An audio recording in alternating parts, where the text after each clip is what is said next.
Rasulullah SAW bersabda, ini hadisnya terkenal banget, riwayat Imam Bukhari. Siapa-siapa yang ingin dilapangkan rezekinya dan dipanjangkan umurnya, hendaklah dia bersilaturahim.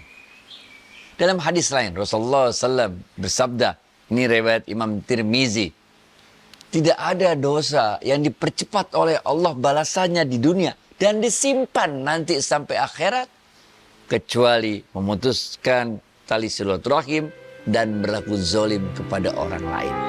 Gitu, Fit.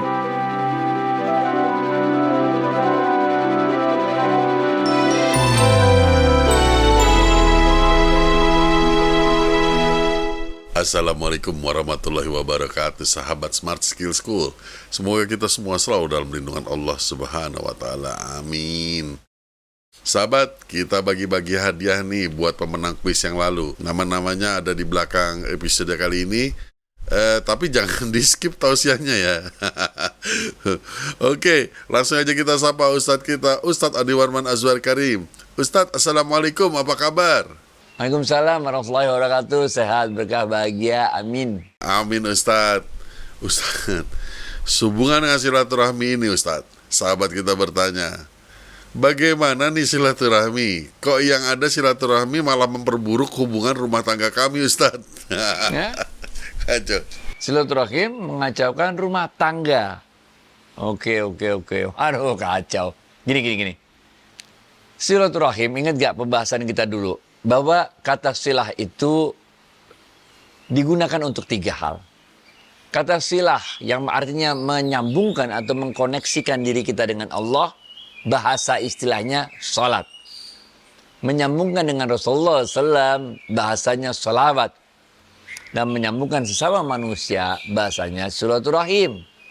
Jadi istilah silaturahim itu hanya dapat dipakai dalam kebaikan. Nah, dalam ayat Quran disebutkan wa ta'awanu 'alal birri wat taqwa wa la ta'awanu 'alal ismi wal 'udwan. Jadi silaturahim itu adalah menyambungkan tali kasih sayang dalam kebaikan. Kita tidak bisa melakukan perselingkuhan kemudian mengatakan, ini kan silaturahim. Nggak bisa, men.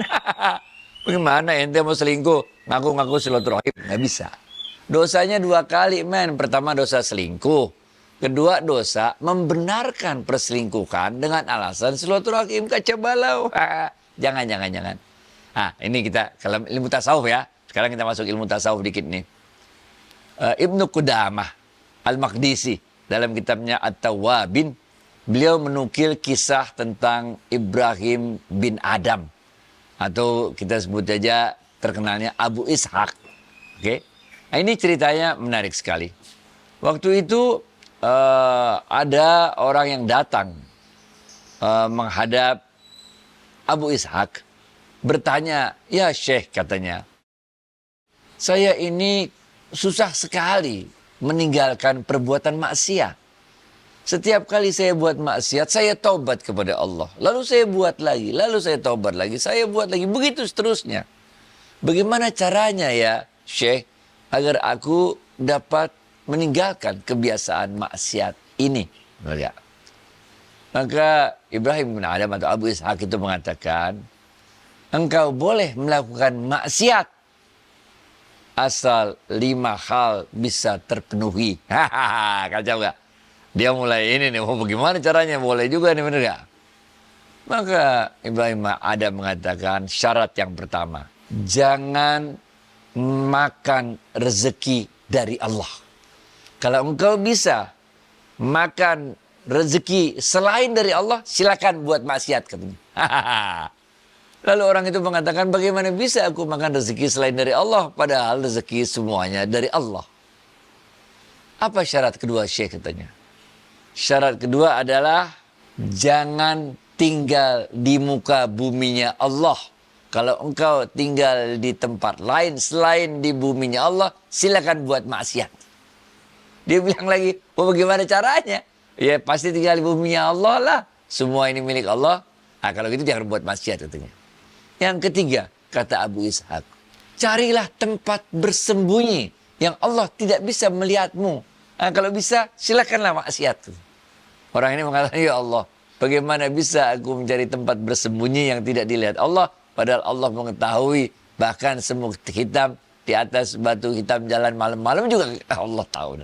Yang keempat, kalau malaikat maut datang mau mencabut nyawamu, katakan pada malaikat itu, nanti aja balik lain kali. Saya mau tobat dulu, ntar habis tobat baru cabut nyawa saya. Kalau engkau bisa melakukan itu, silahkan buat maksiat. Maka orang ini mengatakan, bagaimana bisa aku meminta malaikat maut menunda kematianku, padahal semuanya telah diatur oleh Allah. La yastakhiruna sa'ata wa la yastaqdimun. Tidak bisa mundur maupun maju kalau ajal telah tiba.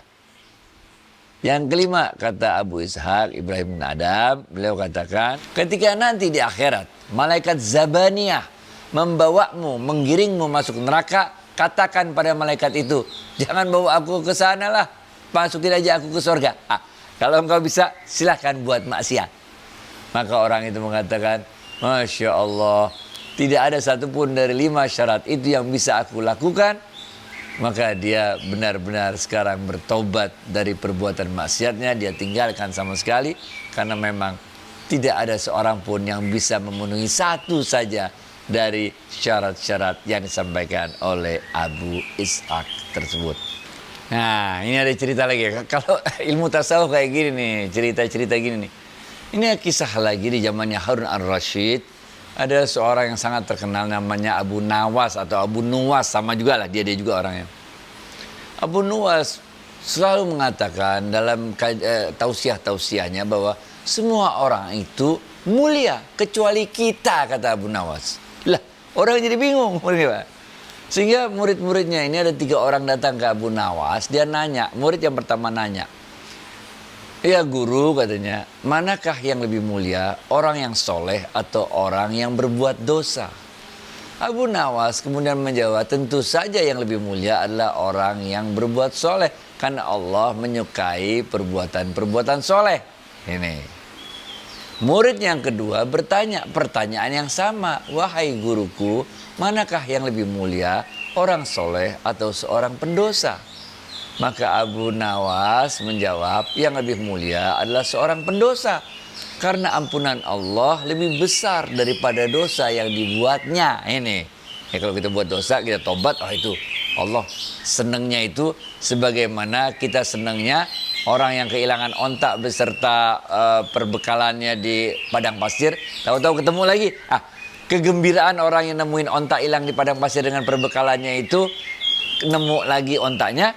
Itu menggambarkan bagaimana senangnya Allah kepada hamba-hambanya yang berbuat dosa kemudian bertobat. Murid yang ketiga tanya lagi pertanyaan yang sama. Wahai guruku, manakah yang lebih mulia, orang yang soleh atau orang yang berbuat dosa? Abu Nawas mengatakan mereka sama mulianya. Yang tidak mulia itu kita, yang kerjaannya cuma ngamatin kelakuan orang, padahal kita sendiri tidak introspeksi, tidak memperhatikan kelakuan kita.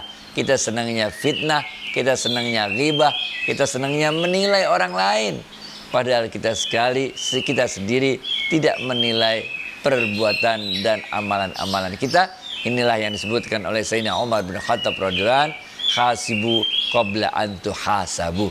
Nilailah dirimu sendiri sebelum engkau nanti dinilai oleh Allah. Baik itu ya, Fit. Nah Ustadz, kalau memang cinta itu datang dari Allah, nah gak salah dong kalau saya jatuh cinta sama orang lain selain istri saya nih Ustadz. Yang penting cinta itu dari Allah, suci. Bahkan saya udah istiqoroh Ustadz. Nah itu gimana Ustadz? Kacau nih. Benar, kita dudukin masalahnya ya. Astagfirullahaladzim. Oke, gini. Istikharah hanya bisa dilakukan untuk memilih salah satu dari 2 hal yang baik. Istikharah tidak bisa digunakan untuk memilih salah satu di antara pilihan baik dan buruk. Jadi kita nggak bisa istikharah, wahai Allah, sebaiknya saya nyuri Apa sebaiknya saya kerja jadi orang baik-baik? Nggak bisa, nggak bisa. Tapi kalau kita ada pekerjaan dua yang baik sama baik, lalu kita istikharah kepada Allah, mau pilih yang mana antara dua penawaran jabatan pekerjaan ini, boleh. Begitu juga kalau kita mau nikah, benar ya? Antara dua pilihan yang baik sama baik, ya kita istikharah. Tapi nggak bisa kita istikharah untuk hal yang pilihannya halal dan haram. Apa yang haram? Yang haram adalah kawin, jatuh cinta sama istri orang lain. Bagaimana? Kan dia istri orang lain, jadi mana boleh kita jatuh cinta sama dia, benar gak? Nah, itu sebabnya betul cinta itu datangnya dari Allah, benar ya? Ini ada dua nih kalau untuk soal ginian. Yang pertama, cinta itu datangnya dari Allah. Tapi di dalam diri kita ada ruh, ada nyawa. Jadi ada cinta, ada dorongan, hawa, nafsu, syahwat kita. Syahwat ini berasal dari nyawa, sedangkan cinta itu berasal masuknya ke ruh. Oleh karena itu kita harus bisa bedakan dulu nih. Inilah gunanya istikharah sebenarnya, kita minta petunjuk dari Allah. Ini sebetulnya cinta atau dorongan syahwat kita. Yang pertama. Yang kedua, cinta itu memang berasal dari Allah, tapi dia juga bisa menjadi cobaan bagi kita. Sebagaimana rezeki kan juga datangnya dari Allah, tapi rezeki itu bisa jadi cobaan bagi kita, ya kan?